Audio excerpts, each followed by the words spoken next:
Dennis. I've been generous.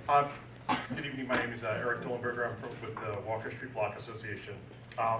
Since 1838, we've had a jail on the current White Street site.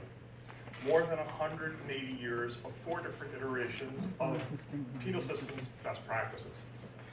Martin Van Buren was president. Only 26 states in America. Anthony and I stood online to cast our votes for Martin Van Buren. 180, that's a nice round number. Each version of these 4 jails failed in some format or another.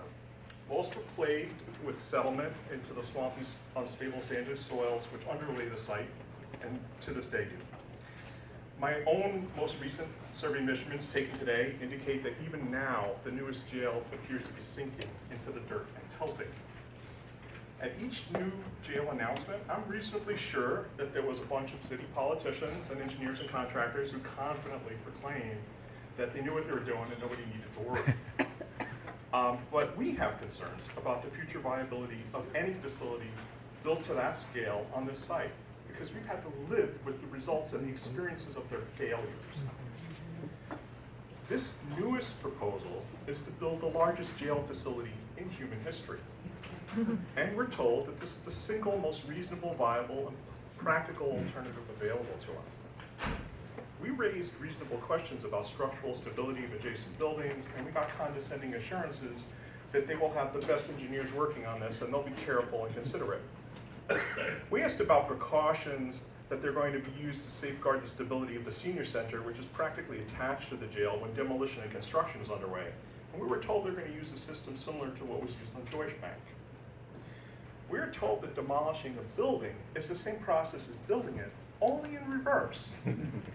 We were told that MDC South was going to get demolished first, and then they were going to demolish MDC North, because they were going to use the experience that they gained, which they thought was necessary, in order to demolish MDC North. It doesn't inspire confidence.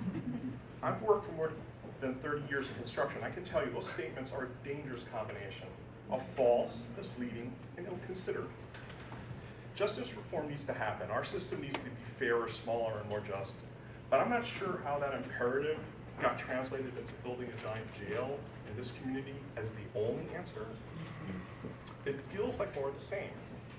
Reform needs to be real reform, which doesn't hurt one community while trying to help another one. I'm going to propose a different 180 years of real reform.